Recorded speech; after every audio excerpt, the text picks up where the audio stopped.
tous convaincus que les autres 50% devraient payer davantage.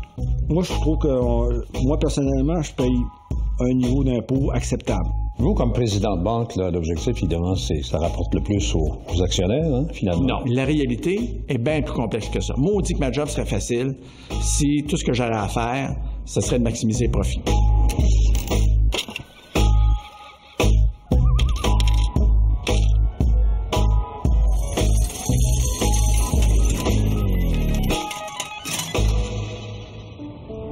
Il y a 1426 milliardaires sur la planète.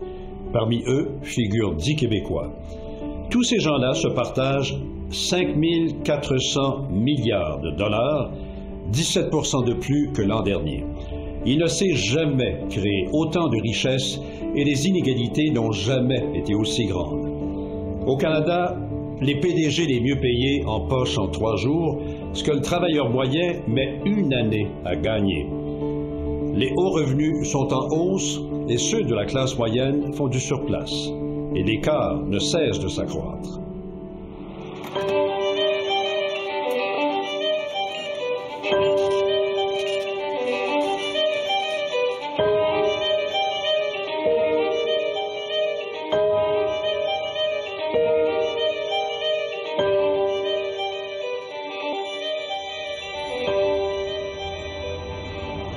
La crise financière de 2008, dont nous subissons encore les effets, a alimenté le débat sur les inégalités. J'ai voulu connaître la perception des gens fortunés par rapport au fossé qui se creuse entre les riches et les pauvres. Est-ce qu'ils se sentent concernés? Sont-ils interpellés? En ont-ils tout simplement conscience? Que pense le fameux 1% visé par la contestation populaire? Des financiers, des entrepreneurs et des dirigeants d'entreprises ont accepté de parler des abus du capitalisme. Cofondateur du Cirque du Soleil où il a fait sa fortune, Daniel Gauthier prône un capitalisme plus humain. Il est aujourd'hui à la tête d'un grand projet récréo-touristique dans la région de Charlevoix. L'entrepreneur Serge Godin a fondé CGI en 1976. Son entreprise de services conseil en technologie de l'information a connu une expansion fulgurante et compte aujourd'hui près de 70 000 employés dans 40 pays. Sa fortune a atteint le milliard de dollars en 2013. Ces gens qui étaient dans la rue, là, les gens d'Occupy, Wall Street et puis un peu ailleurs, puis il y en a eu à Montréal, puis il y en a eu un peu partout, et qui montrent du doigt le 1% dont vous faites partie de ce 1%. Je ne pense pas qu'il pointerait du doigt à ce qui nous concerne, nous. C'est sûrement ailleurs. Enfin, peut-être pas vous personnellement, mais enfin... Tout le monde pourra probablement vous dire cela. Définition égalité.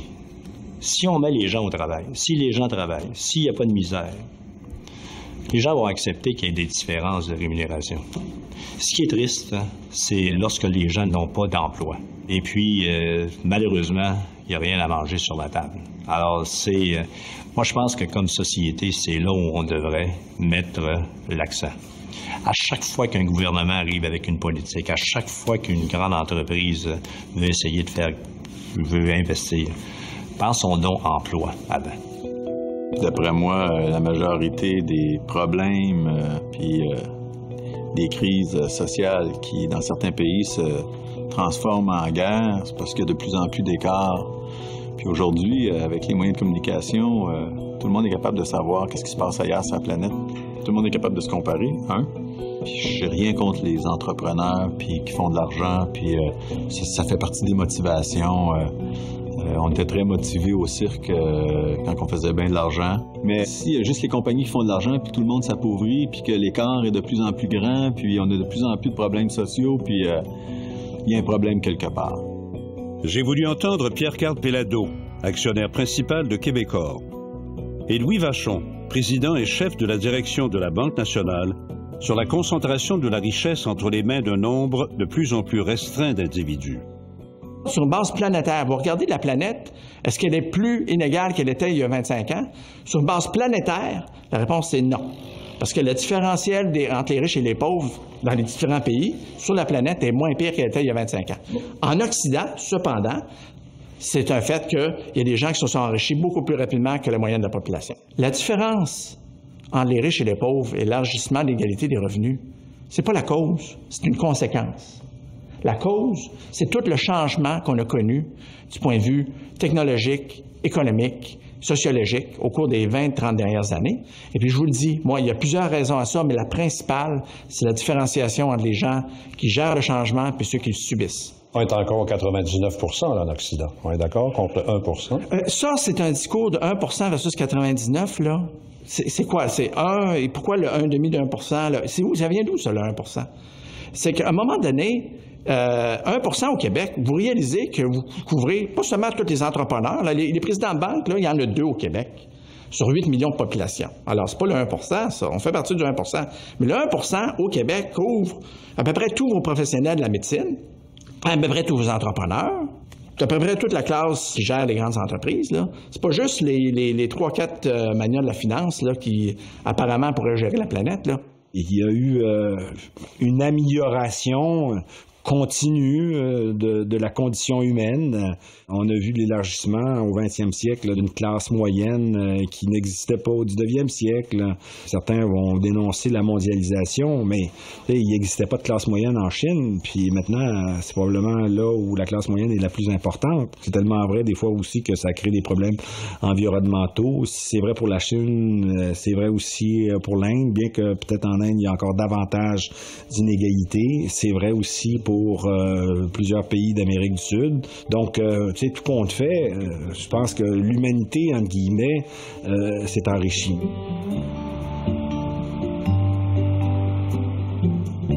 J'ai aussi sondé de jeunes entrepreneurs prospères, 2 millionnaires du Web, Éric Boyko et Alexandre Taillefer, de même qu'une gestionnaire visionnaire, Christiane Germain, cofondatrice du groupe Germain, une entreprise hôtelière qui compte une dizaine d'établissements au Canada. Moi, je ne sens pas comme entrepreneur, comme créateur d'emplois, que les gens m'en veulent parce que je réussis.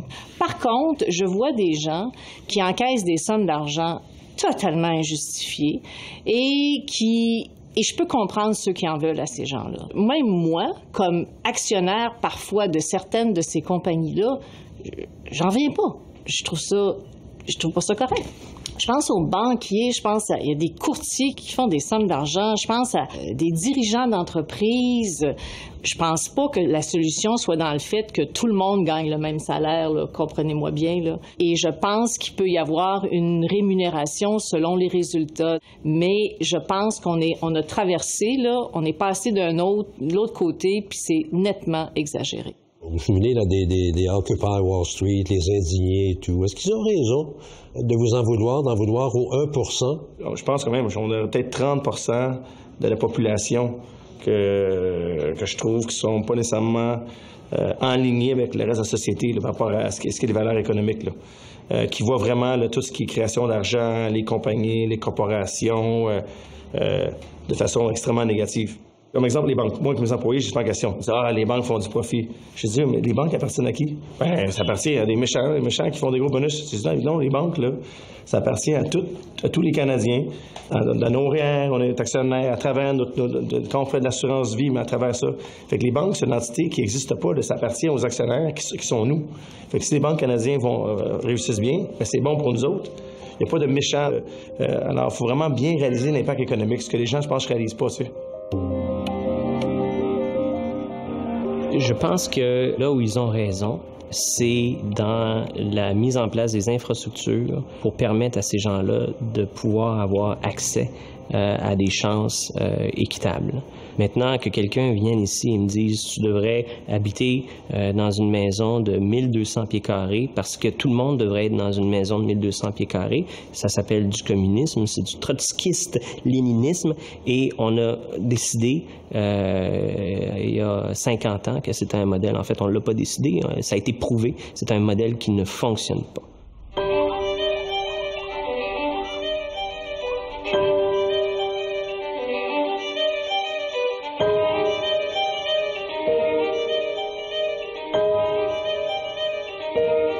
Oui, les inégalités se creusent de plus en plus, mais pas partout.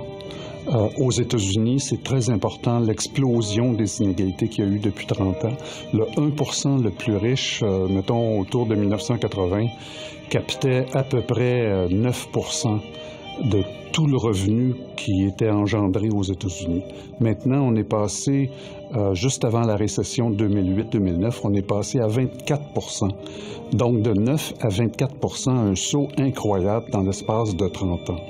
Au Québec, en particulier, on a connu une légère augmentation des inégalités, c'est-à-dire de la part du 1% le plus riche, qui est passé de quelque chose comme 7%, 9%, mais c'est pas une augmentation aussi faramineuse qu'aux États-Unis. Je pense que la population a beaucoup de difficultés à comprendre et à accepter la façon dont certains sont devenus extrêmement riches. Par exemple, personne n'en veut trop aux entrepreneurs qui ont bâti des entreprises. On n'entend jamais trop parler de Bill Gates ou de la liberté au Québec, qui ont beaucoup d'argent, mais qui ont fait à bâtir des entreprises. Les gens reconnaissent que bâtir une entreprise, c'est risqué, il y a un mérite à ça, ça crée beaucoup d'emplois, enfin, etc. Donc, on est moins réticents. On est moins réticents aux vedettes du sport. On dit, au moins, ils savent jouer au hockey, ils savent faire quelque chose que l'on apprécie, en tout cas, comme spectateur. Ils en ont beaucoup avec les dirigeants d'entreprise où on est moins sûr que leur rémunération est à la hauteur véritablement de leur contribution. Et surtout, ils en ont, et c'est pour ça que ça s'appelait Wall Street, ça c'était sur Wall Street, ils en ont contre tout ce monde financier où là, il est difficile de voir la valeur sociale de ce qui est fait là. Dans le contexte de la mondialisation, et depuis qu'on a aboli plusieurs des règles visant à freiner la spéculation, les capitaux se déplacent de plus en plus librement d'une frontière à une autre. L'économie est maintenant dominée par la haute finance et se conforme de moins en moins à l'économie réelle, ce qui a permis à des initiés des milieux financiers de s'enrichir abusivement. Le marché boursier va toujours refléter l'économie réelle sur le long terme. Quand on regarde aujourd'hui la valeur d'une entreprise sur 20, sur 25 ans, cette valeur-là va toujours être reflétée dans la valeur du stock. Ça, pour moi, il n'y a pas de... le marché sur 20 ans est un marché parfait. Ouais. Le problème, c'est pas ça. Le problème, c'est sur 2 jours, sur 5 jours, sur 15 secondes. Et aujourd'hui, les systèmes de transactions permettent de rentrer dans un stock et de sortir 17 millisecondes plus tard en ayant fait des millions de dollars de profit. Alors ça, aujourd'hui, je pense qu'il y a une réflexion qui doit être faite sur les visées initiales du marché boursier et le monstre qui a été créé autour de ce marché boursier-là. Le financier Jean-Guy Desjardins a créé une société qui gère 66 milliards de dollars pour des caisses de retraite et des fonds de placement. De par sa profession, il fait partie de ceux qui sont visés par les indignés. L'économie, c'est comme un moteur d'automobile, c'est un moteur. L'économie, c'est une grosse machine. Hein? Puis la finance, c'est la pompe à gaz dans le fonctionnement d'un moteur, par exemple. C'est pas exclusif, là. Alors, tout ce que c'est la finance, c'est un morceau de la machine économique. Ça permet à la machine économique de fonctionner. Okay? Moi, je suis en finance. Je contribue au fonctionnement du système financier. Je joue un petit rôle là-dedans, parce que je fais tous les jours. Mais il y a beaucoup de gens qui participent au fonctionnement de l'ensemble de l'économie. On joue tous un petit rôle là. La finance, on manipule l'argent. Mais c'est pas plus d'argent. Il y a beaucoup de gens en finance qui font pas plus d'argent que des médecins ou des ingénieurs ou des entrepreneurs en construction ou des gens de n'importe quel métier. Là, hein. Vous, comme président de banque, l'objectif, évidemment, c'est que ça rapporte le plus aux actionnaires, hein, finalement? Non, ça, en partie, c'est vrai. Mais la réalité est bien plus complexe que ça. Moi, on dit que ma job serait facile si tout ce que j'aurais à faire, ce serait de maximiser le profit. Actuellement, comme banquier, là, comme président de la banque, moi, je fais affaire avec au moins 4 parties prenantes. Les clients. Si je n'ai pas de clients, pensez-vous que je vais avoir des profits? Dans mes indices de performance, on suit la mobilisation, le nombre de clients qu'on a, la loyauté des clients, la satisfaction des clients. Deuxième groupe, si je n'ai pas d'employés, je n'ai pas de clients. Toute la mobilisation des employés, la formation des employés, est-ce qu'ils sont à la bonne place, est-ce qu'ils ont la bonne formation, est-ce qu'ils sont motivés dans leur job, c'est la deuxième partie prenante. Les actionnaires, sans aucun doute, parce qu'ils demandent des résultats. Quatrième qui s'est greffé, particulièrement dans les 5 dernières années, c'est les agences réglementaires, les gouvernements. Eux, ils veulent juste pas de trouble. Puis que ton service à la clientèle souffre de leurs règles, ils s'en foutent. Que les employés ne soient pas contents, ils s'en foutent. Que les actionnaires ne soient pas contents, ils s'en foutent. Et moi, ma job, à tous les jours, c'est de faire l'équilibre entre ces parties prenantes-là. Alors dire « ta job, c'est juste maximiser le profit pour les actionnaires », c'est pas vrai. C'est bien plus compliqué que ça. C'est ça la réalité. Un des éléments qui heurte le plus l'opinion publique, ce sont les salaires des hauts dirigeants des entreprises. Comment réagissent ceux que l'on montre du doigt? Trouvez-vous que vos revenus sont justifiés? Très bonne question. Si vous analysez ce qui se passe par rapport, tout est en relatif, là, les autres entreprises de notre secteur, dans les entreprises mondiales, nous sommes sous la moyenne. De ce point de vue-là, oui. Quand je regarde par ailleurs par rapport à l'ensemble des gens qui travaillent dans l'entreprise, ben là, je trouve que je suis, sur ce plan-là, je suis très privilégié. Alors, si vous voulez avoir un qualificatif additionnel, probablement trop rémunéré. Mais est-ce que ça vous choque, vous, qu'on vous dise qu'on s'attaque à vos revenus, par exemple, on dit « Vachon, elle gagne trop ». Hein? Ça n'a pas de bon sens, 7 millions. Enfin, peu importe. Oui. Est-ce que c'est injuste de dire ça? Est-ce que vous l'assumez? Oui, mais... Mais écoutez, d'une part, moi, est-ce que j'ai un sentiment de culpabilité là-dedans? Absolument pas. Moi, je viens d'une famille où le succès économique était une source de fierté. Alors, j'en suis très fier. À chaque année, les actionnaires de la Banque nationale votent sur ma rémunération et celle des dirigeants de la compagnie. À date, la moyenne, là, c'est entre 95 et 97 % de soutien que j'ai eu au vote à chaque année.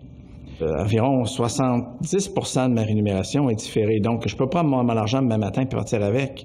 C'est environ entre 3 et 5 ans de différé. Donc, je me tiens responsable non seulement des décisions que je prends aujourd'hui, mais des conséquences qu'ils vont avoir pour les 3 à 5 prochaines années.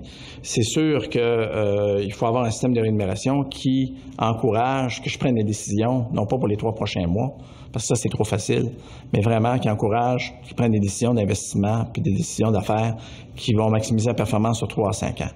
Tu sais, quand on prend les responsabilités, on devient président d'une grande organisation, n'importe quoi. C'est pas le salaire que vous regardez tous les matins, là. C'est de la responsabilité que vous regardez en face le matin dans le miroir. Moi, je pense pas mal plus à mes responsabilités qu'à ma paye. Reconnus pour leur vision et leur franc-parler, les hommes d'affaires Marcel Duthil et Charles Sirois ont leur opinion sur les salaires élevés. En plus de leur responsabilité au sein de leurs entreprises, ils font partie de conseils d'administration, donc ils sont appelés à voter sur la rémunération d'autres hauts dirigeants. Comme président du conseil de la banque CIBC, par exemple, spontanément, vous dites, oui, mon CIO, je lui offre 9 300 000 $ en 2012. Ça vous gêne pas. Vous trouvez ça va bien? Bien, je n'ai pas dit que ça ne me gênait pas.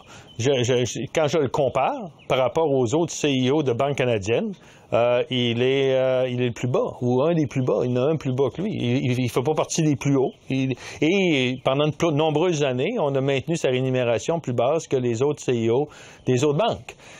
C'est avec ça que je peux me comparer. Si demain matin, j'ai dit, je regrette, là, mais je pense qu'un CIO de la banque CIBC, ça ne devrait pas gagner plus que 3 millions par année, ben là, je vais en avoir un CIO à 3 millions par année. J'aurais peut-être pas le meilleur.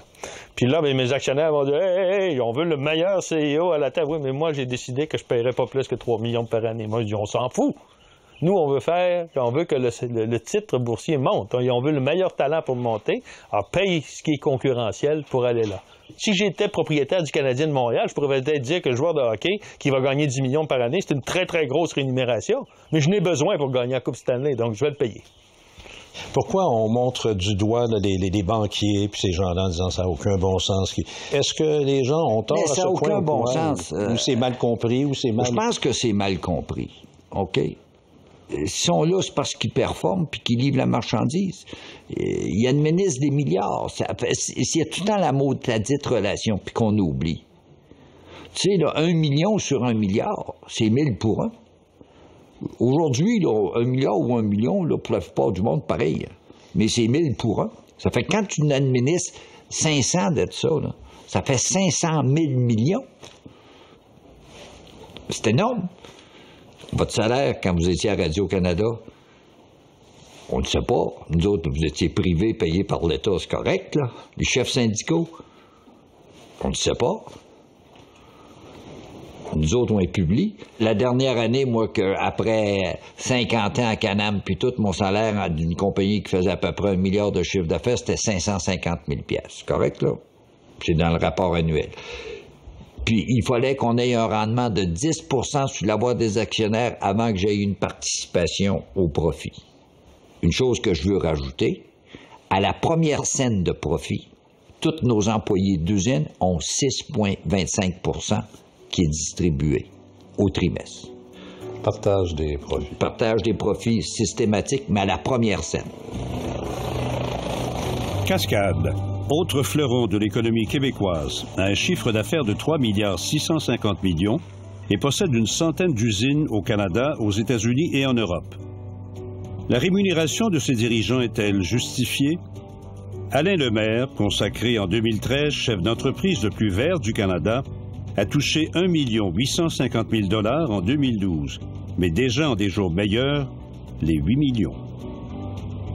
Des gens qui travaillent fort, qui ont du succès, ils l'ont pas fait d'une façon illégale, ils l'ont fait en créant de la richesse. Hein? Si nous, on donne du travail à 12 000 employés, je pense qu'on en mérite une certaine partie. Est-ce que c'est inéquitable? Si je regarde ça globalement d'une façon assez objective, je trouve pas qu'on exagère. En tout cas, certainement pas pour nous. Puis de la façon qu'on traite nos employés, qu'on redonne à la société, c'est ça qui est important. Des gens qui sont sous-payés, qui ont beaucoup de responsabilités, c'est les gens qui sont élus. Pourquoi qu'on se retrouve aujourd'hui avec une situation des commissions, etc. Mais peut-être que, justement, notre monde n'est pas bien rémunéré, justement, par rapport à ce qu'ils réalisent, par rapport aux responsabilités qu'ils ont. Ils trouvent d'autres moyens. Est-ce que les énormes salaires sont justifiés? Je ne sais pas, mais je sais qu'ils existent. Est-ce qu'il y a quelqu'un qui va éventuellement légiférer? Est-ce que l'État a la capacité de légiférer? Est-ce qu'il faudrait légiférer? Est-ce que c'est normal que le nouveau patron du CP gagne plus que 900 fois le revenu d'un ménage québécois? Est-ce que c'est normal que Mick Jagger gagne, je sais pas moi, mettons 250 millions ou 300 millions dans sa tournée?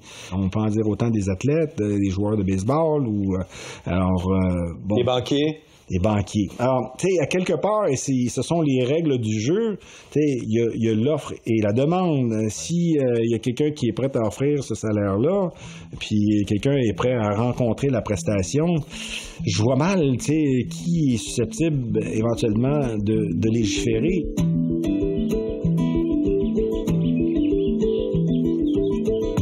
Pour éviter les abus, le conseil d'administration a un rôle important à jouer. Quand on voit qu'il y a un haut dirigeant qui a reçu des sommes importantes, on ne devrait pas prendre la photo de l'individu qui a reçu ces sommes parce qu'il ne les a pas volées. On devrait plutôt publier en première page la photo des 9 administrateurs du conseil d'administration. Et je pense que quand leur intégrité et leur réputation vont être mises en jeu, ils se comporteront peut-être différemment. La relation entre les salaires des dirigeants, on parle de dirigeants d'entreprise maintenant, et le revenu moyen ou le salaire moyen dans la société était au Canada autour de 150 en 2011-2012. C'était tout au cours des années 70 à peu près 25. Donc, il faut se poser la question, si les dirigeants travaillaient pour un salaire qui était 25 fois celui de la moyenne des années 70, qu'est-ce qui fait que ça prend 150 fois pour les faire travailler de la même façon aujourd'hui? Et la réponse n'est pas dans une augmentation de leurs charges et de leurs responsabilités. Elle passe par un tissu complexe de raisons, dont la façon dont on établit les salaires ou les revenus des dirigeants. Quand les écarts deviennent trop grands, tout à coup, il y a eux et il y a nous. Il y a une espèce de clivage qui se crée et c'est très malsain pour le fonctionnement des entreprises. Si on prend le dirigeant du Canadien Pacifique qui maintenant va recevoir dans la première année 50 millions de dollars, mais il a délogé 4500 personnes pour créer un peu de richesse pour l'entreprise. Là, on voit que le transfert de la richesse des 1 s'en va vers une seule personne.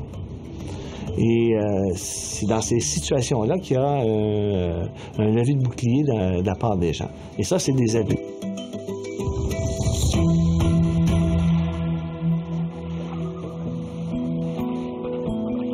Avant de devenir ministre des Finances et premier ministre du Canada, Paul Martin a acquis la Canada Steamship Lines, qu'il a cédée depuis à ses fils, la flotte d'autodéchargeurs et de transbordeurs la plus moderne au monde.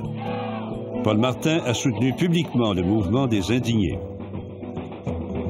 Est-ce que vous pensez, là, je ne sais pas, mais on devrait instituer un chapeau, là, une limite à quelque part pour ces revenus? Pour moi, c'est le rôle des actionnaires de le faire. Et un des problèmes que nous avons, c'est vraiment les actionnaires vraiment n'exercent pas leur pouvoir. Je pense que les fonds de pension ont des responsabilités, les gros actionnaires ont des responsabilités, et d'ailleurs, de plus en plus, ils l'exercent. La solution n'est pas au sein des assemblées annuelles des entreprises, elle est au gouvernement. Si demain matin, je limite et je diminue la rémunération de mes exécutifs et que le voisin est toujours prêt à les payer plus cher, je vais perdre mes meilleurs exécutifs et ils vont aller travailler pour le voisin. Donc, il faut que ça se fasse à un niveau étatique plutôt qu'à un niveau corporatif. Tout ce que l'on a fait chez nous, c'est de vraiment s'assurer que la rémunération de toute l'équipe de management de CGI à travers le monde soit sous le même principe. Si, par exemple, l'année prochaine, on se dit on va avoir un pourcentage de croissance X, si on arrive à moins de 90 % de ce croissance X-là, toute la rémunération incitative est à zéro. Même principe sur les profits. Et il ne faut pas que ce soit lié au prix de l'action. Il faut que ce soit fondamental. Lié au prix de l'action, vous avez des conditions de marché qui sont meilleures, votre prix de l'action monte, vous n'avez rien à voir avec cela, puis vous êtes rémunéré quand même. Voyons donc, ça n'a pas de sens. Je ne pense pas que la philosophie de base du système de rémunération devrait être changée, qui est celui où plus vous produisez, plus vous êtes rémunéré. Sauf que l'amplitude devrait être ajustée. Alors, si, par exemple, vous gagnez 100 000 par année, puis vous avez un bonus de 25 % puis c'est 125 000, vous ne devriez pas avoir l'opportunité ou la capacité de passer de 100 000 à 500 000, par exemple. Okay? Peut-être que d'aller de 100 000 à 200 000, c'est raisonnable, mais de vous donner une motivation de produire à un niveau qui vous donnerait la chance ou l'opportunité de passer de 100 à 500, ça, je trouverais ça excessif. C'est-à-dire, c'est 5 fois votre salaire de base. Là, le maximum qu'un professionnel chez nous peut obtenir comme rémunération par rapport à son salaire de base, c'est 200 %. C'est-à-dire, il peut doubler son salaire de base, mais il ne peut pas aller plus haut que ça. T'sais. Même pour le patron? Oui, surtout pour le patron. Dans l'entreprise, chez nous, c'est pas moi qui gagne le plus cher, en passant.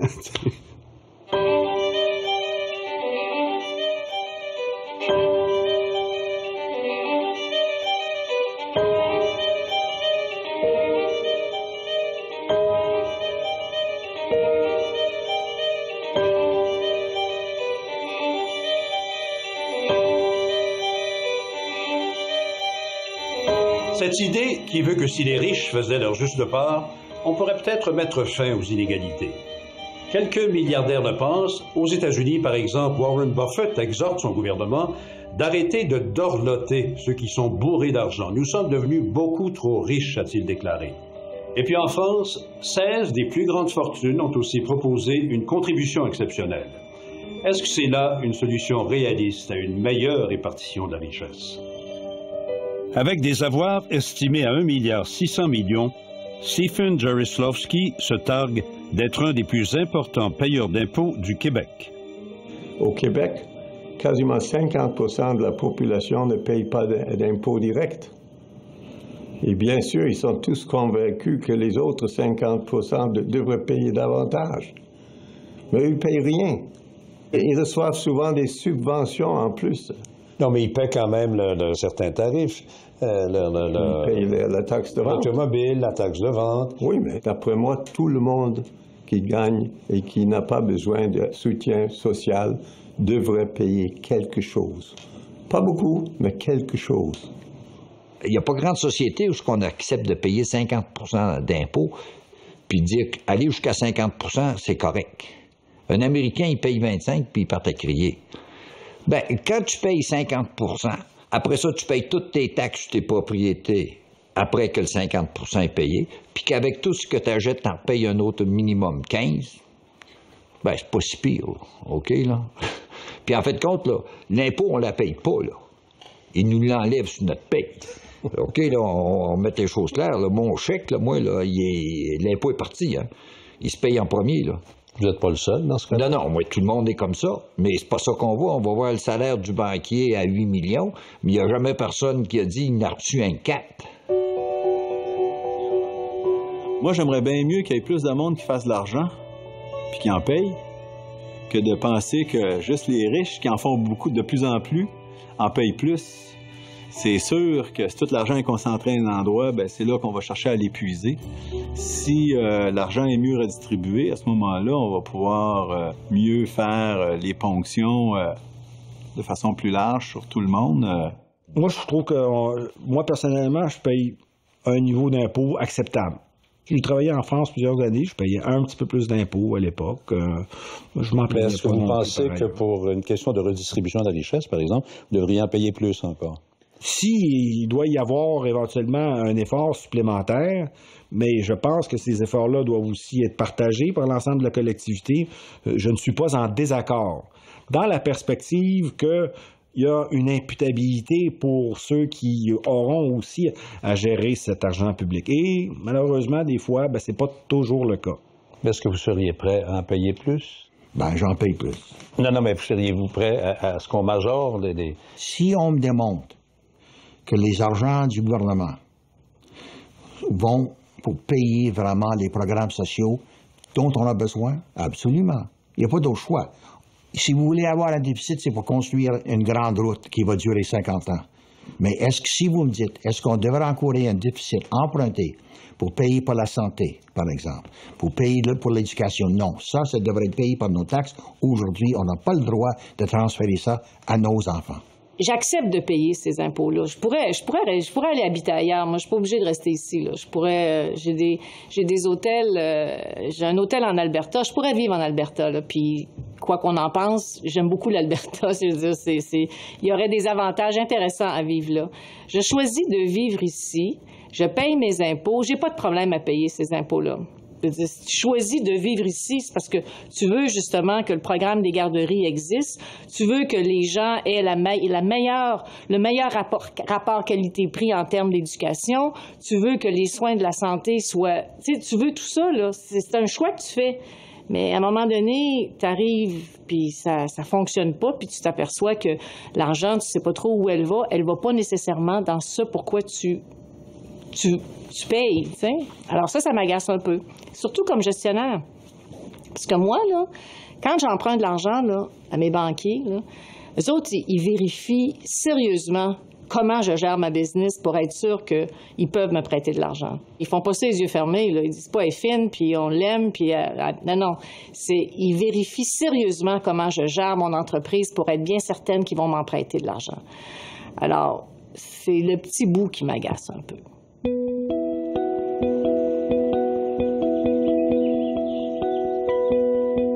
Je pense qu'il y a des inégalités, des inéquités très, très fortes dans le système d'impôt qui existe aujourd'hui. Mais je ne dis pas ça dans le sens où je voudrais en payer moins.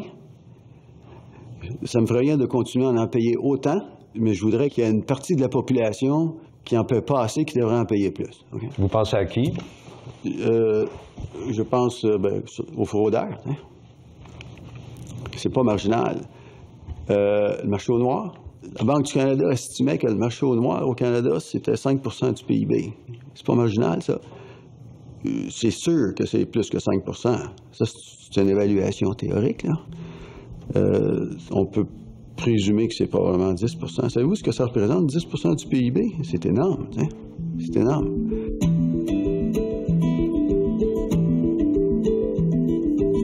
Si on élève trop les taxes, qu'est-ce qui se produit? Les riches vont vivre ailleurs, comme c'est le cas en France. Ils ont perdu 200 000 entreprises depuis 10 ans et un quart de leurs milliardaires parce qu'ils ont élevé les taxes, parce qu'ils sont dans une situation économique très difficile. Alors là, si on veut créer de l'emploi, il faut avoir des systèmes de taxation qui soient équitables. Et si on taxe les riches à outrance, il n'y en a plus de riches, ils vont vivre ailleurs, ils s'en vont ailleurs. Et au Québec, on a en général des riches qui contribuent passablement à la société. C'est pas le cas dans tous les pays, Mais au Québec, on a gardé un sentiment nationaliste qui fait que les riches et ceux qui sont plus en moyen aiment contribuer. On a une foule de choses en termes des infrastructures sportives qui améliorent la qualité de vie des milieux. Vous regardez tout ce qui existe dans le domaine des arts dans les villes du Québec a été financé en grande partie par des donations de personnes plus riches. Alors, il y a un retour qui se fait des gens qui sont plus riches vers les milieux sociaux.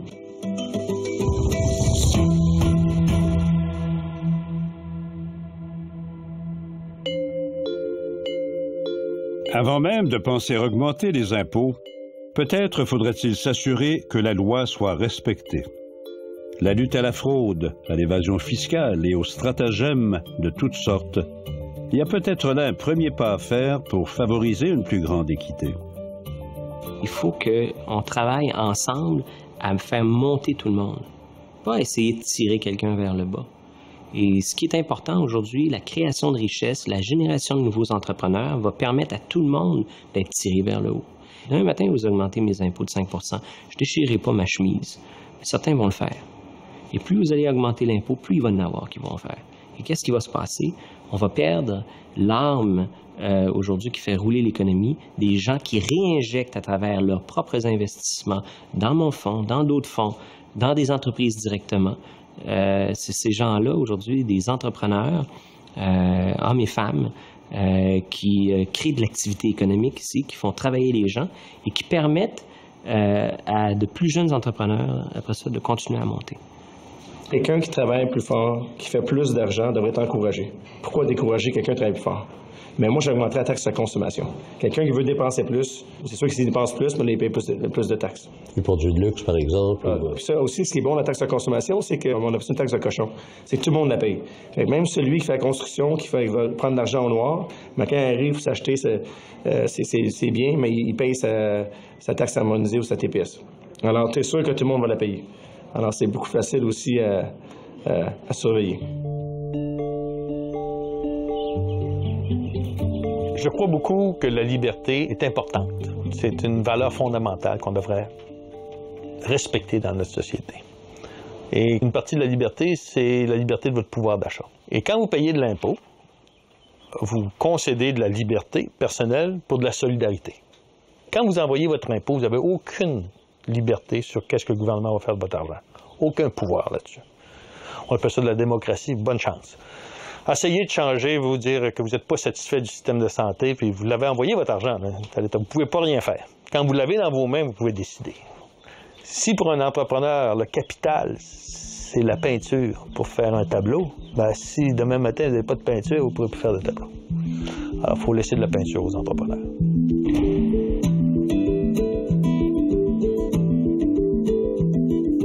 L'écart entre les riches et les pauvres, globalement au Québec, c'est pas du tout accru dans les 35 dernières années. Si vous prenez le rapport entre le revenu des 20 % les plus riches au Québec au revenu des 20 moyens des 20 % les plus pauvres, l'écart, le rapport entre les deux est resté à peu près le même depuis 35 ans. Les 20 % plus riches gagnent en moyenne 4 fois et demi le revenu des gens qui sont dans le 20 % le plus pauvre. Après impôts et transferts, bien sûr. Parce qu'avant impôts et transferts, l'écart s'est accru. Ce qui veut dire que notre régime d'imposition progressif et notre régime de transferts sociaux a réussi à empêcher l'augmentation de l'écart entre le 20 % plus riche et le 20 % plus pauvre. Plus que l'inégalité, dans le fond, c'est la mobilité sociale qui compte. Donc, est-ce que quelqu'un aujourd'hui, dont le père n'est pas milliardaire, pourrait aspirer à le devenir?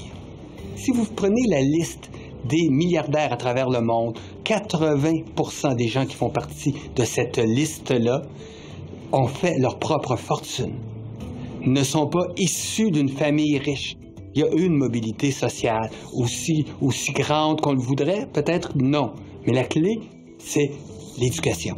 Il ne faut pas confondre l'équité, la juste appréciation de ce qui est dû à chacun, la justice selon les circonstances, et l'égalité. Une société riche et égale, c'est impossible, clairement. Et les modèles ont été tentés, essayés, toute l'histoire est derrière nous. Mais riche et équitable, oui. Il y aura toujours des inégalités, parce qu'il y aura toujours des gens qui prendront plus de risques. Il faut être capable de descendre l'escalier puis manger de la gomme en même temps. La richesse, bien sûr qu'il faut la créer d'un côté et mieux la partager de l'autre. Je veux dire, les gens qui n'insistent que sur la répartition de la richesse, les solidaires, c'est imbécile. Puis les gens qui n'insistent que sur la croissance de la richesse, c'est aussi imbécile. La richesse, si on veut avoir une approche équilibrée à ça, il faut trouver les moyens d'en créer plus tout en respectant l'environnement, d'un côté, et de l'autre, mieux partager la richesse qu'on a. Au Québec, il faudrait continuer d'avoir une politique familiale qui soit très ouverte, comme celle qu'on s'est développée dans les 10 ou 15 dernières années. La politique familiale du Québec, c'est l'équité salariale, c'est l'assurance médicaments, c'est les garderies pas chères, c'est le salaire minimum qui nous donne un des plus hauts pouvoirs d'achat en Amérique du Nord. Bien là, il faut conserver ça, ça fait partie de la redistribution de la richesse.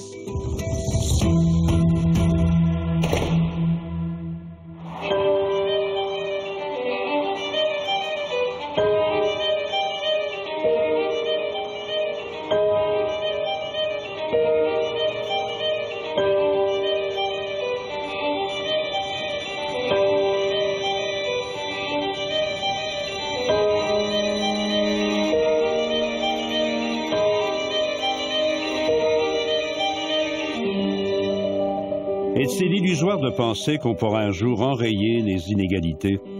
Sinon, est-il réaliste de croire que l'argent des riches puisse davantage servir l'intérêt public? Quelqu'un qui prend son argent, qui fait l'argent sur la bourse, et là, vous allez dire, ben oui, mais ça ne donne pas grand-chose. S'il prend cet argent-là, puis il l'investit, par exemple, dans la recherche, dans la santé, dans le cancer, il fait énormément avec cet argent-là. Si vous créez une industrie qui va créer des emplois, c'est une chose. Si vous payez en taxes pour que d'autres puissent en bénéficier, c'est une autre chose. Encore les deux sont bien, mais si vous faites l'investissement, par exemple, dans les sciences de l'avenir, les technologies de l'avenir qui vont aider la société, vous faites un énorme don à la société. Donc, c'est que l'argent ne doit pas dormir, c'est ça, au fond? Absolument. Vous le dites très bien. L'argent ne doit pas dormir. Il devrait être investi dans la création d'emplois, d'institutions qui vont financer l'avenir. J'ai mis de côté une fondation qui maintenant possède 130 millions. Et je dépense au moins 3,5% par an. J'ai établi 25 chaires universitaires, quasiment dans chaque université au Québec, sauf l'Université du Québec. Au ciel, on n'a pas besoin d'argent. Dans l'enfer, non plus. Le moment que tu es mort, il n'y aurait plus rien pour toi à faire avec ton argent. La fondation Bill Gates, c'est quand même quelque chose d'exceptionnel. Comment une fondation, dont le but est d'aider des causes, peut assembler 50 milliards de dollars? Ça ne serait jamais fait. Est-ce que c'est bon? Est-ce que ça aurait été mieux que ce soit un État? Est-ce que les Nations unies sont tellement efficaces comme organisation? C'est plus efficace que des individus? J'ai mon doute. Alors, dans certains cas, ça peut être très bon, une concentration de richesse. Dans certains cas, ça peut être très mauvais. On aurait pu vendre l'entreprise et s'en aller à l'extérieur dans les années 2000. On était milliardaires. On aurait reçu ça en argent sonnant. Aujourd'hui, l'entreprise ne vaut plus la même chose. Alors, c'est pas l'appât de ce gain-là de l'argent qui nous mène. Hein, c'est avoir un but dans la vie, c'est-à-dire de construire des choses. Et ça, c'est le plus important. Donc, le capitalisme a là des bons côtés. C'est lorsqu'on fait du capitalisme à outrance qu'on pense seulement qu'à soi et que cet argent-là, on la place à l'extérieur, qu'on abuse de toutes les façons des lois. C'est ça qu'il faut bien plus régulariser pour qu'il y ait une équité sociale. Empêcher que les gens fassent des abus, des enveloppes brunes ou toute autre chose, qu'on place de l'argent à l'extérieur du pays, qu'on ait dépensé notre argent à l'extérieur du pays. Ça, j'ai un peu de difficulté avec ça. Lorsque je vois notre monde aller passer 6 mois en Floride, je peux vous dire que c'est de l'argent qui a été gagné ici, qui est dépensé ailleurs. Alors, c'est pas dans ma façon de penser. Nous, on réinvestit l'argent que l'on a ici au Québec, comme plusieurs familles québécoises font. Je pense qu'on a créé un lieu vivant ici à Baie-Saint-Paul. Les dernières années, ça a été de bâtir le projet, là, de bâtir l'hôtel, rénover la voie ferrée, mettre le train, la navette, les équipements en place et tout ça. Maintenant, c'est le temps de les exploiter, de les opérer. C'est le temps de comment ben là, il faut que les revenus soient là. Il faut que le business soit au rendez-vous. Parce que, idéalement, c'est que le projet va créer de la richesse. Puis après ça, on va pouvoir partager d'une certaine façon cette richesse-là. C'est sûr que si tu fais du développement durable, mais que l'économique n'est pas au rendez-vous, ça va être très difficile de pouvoir avoir un impact positif sur l'environnement puis un impact positif sur la société. Votre entreprise, par exemple, crée de la richesse, hein? Concrètement, là, quelles sont les retombées? Comment est-elle redistribuée, la richesse que vous créez, vous? J'en suis très fier. La reprise de Vidéotron et notre orientation dans ces nouveaux vecteurs de croissance que sont le sans-fil nous a permis de créer des milliers d'emplois, des ingénieurs, des professionnels. Donc, ce sont tous des gens qui ont de relativement bons salaires et, selon moi, et ce qui est important, contribuent aussi à l'effort collectif parce qu'ils payent des impôts. Donc, parce que c'est comme ça qu'on va... Qu'est-ce que vous entendez par bon salaire? Des centaines de milliers de dollars. Ah oui? Ah oui. Alors ça veut dire qu'on participe justement à l'effort collectif, à cet effort de redistribution et à la poursuite du financement de nos institutions universitaires, de nos hôpitaux, notre système de santé, nos infrastructures. On est tous d'accord avec ça, là. Moi, ma fierté, c'est les emplois que je crée. Quand je vois des employés qui ont commencé à travailler chez nous, puis qui sortaient de l'école, puis maintenant qui ont des familles, des enfants, puis tu sais, qui travaillent ici. Moi, c'est ça, créer de la richesse. C'est ça, ma fierté, là, tu sais. C'est l'économie qui est générée autour de ce qu'on fait, tu sais. Il y a une entreprise dans les Bois-Francs qui fait tous nos meubles de nos hôtels partout à travers le Canada, mais il y a plein, tu sais, je veux dire, c'est ça, créer de la richesse. Comment définissez-vous la réussite? Avoir du fun. Ouais. La tape dans le dos. La tape dans le dos en disant on a fait un projet, on a réussi, c'était un beau projet. Puis on a réussi ensemble. Quand j'ai commencé CGI, je me suis jamais dit on va être le 5e au monde. On se disait l'année prochaine, si on est 25, ça va être extraordinaire. L'année d'après, si on est 100, ça va être le fun. Puis, on va agrandir la famille, l'entreprise. Puis, alors, on réfléchit pas comme ça. La meilleure métrique, la meilleure mesure, c'est le nombre d'emplois. C'est quoi, là, ta réussite? Là, c'est pas de l'argent. La réussite, là, c'est... Comme un matin, j'étais à Saint-Gédéon, là. Bien, je regarde l'usine de Saint-Gédéon aujourd'hui, je regarde avec 400-500 personnes, je regarde les autos dans la cour, puis je regarde le village de Saint-Gédéon, puis tout. Hey, Can-Am a fait un très bon travail avec la communauté, puis tout le monde alentour de ça. Ça fait que Can-Am, pour la Beauce, pour Saint-Gédéon, puis tous les villages environnants, ça fait toute la différence entre un Jackman Maine, qui est à 25 000. OK? Ça fait que tu passes dans Jackman, Maine, c'est un village qui est en détresse, puis tu arrives à Saint-Gédéon, les maisons sont propres, les beaux gazons à l'extérieur, les autos à la porte.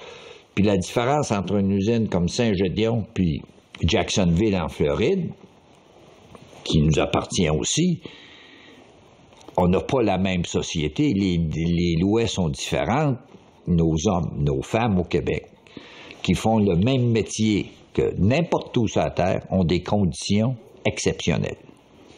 Pour coût de la vie, notre système, en fin de compte, de santé, notre système d'éducation, tout ça. Notre personne qui travaille comme soudeur à Jacksonville n'a pas beaucoup que le fils puis ou le fille vont aller à l'université. À Saint-Gédéon, la 3e génération s'est rendue nos patrons. Ils sont allés à l'université, ils ont été formés, puis tout ça au complet. En fait, quand il y a une société que moi, en tous les cas, que je me sens très confortable au Québec. L'écart entre les riches et les pauvres, l'inégalité est innée dans tout système économique. Pas seulement le libre marché, système socialiste. Écoute, il y a plus d'inégalités en Chine aujourd'hui qu'il y a en Amérique du Nord. Alors, il n'y a pas un système économique où vous n'avez pas ce problème. C'est pour ça que marier un système économique avec la démocratie est tellement important. Pourquoi? Parce que si vous avez une démocratie, la classe moyenne va insister que les riches embarquent avec la classe moyenne pour régler ces problèmes-là. On peut faire beaucoup, on peut travailler, on peut contribuer, on peut donner de son temps pour minimiser autant que possible les inégalités. Mais moi, je pense que c'est fondamentalement humain, l'inégalité, là. On peut pas, tout le monde ne peut pas être égal, là. C'est impossible. Moi, je peux pas être égal à vous. D'abord, physiquement, je peux pas, là. Moi, j'ai fait beaucoup de sport dans ma vie, puis il y en a toujours eu des meilleurs que moi. J'ai jamais été le meilleur de l'équipe dans laquelle j'étais, dans tous les sports que j'ai joués. Aux États-Unis, si tu gagnes pas d'argent, ben c'est de ta faute puis crève. Ici, on a au moins un filet social qui est correct. Il va toujours avoir des... On va donner 100 000 $ à 100 personnes. Correct, là? Dans 2 ans, il va y en avoir 90 % qui en ont plus. Puis il y en a 10 % qui vont en avoir 10 fois plus. C'est le système qui veut ça? C'est l'homme. C'est l'homme.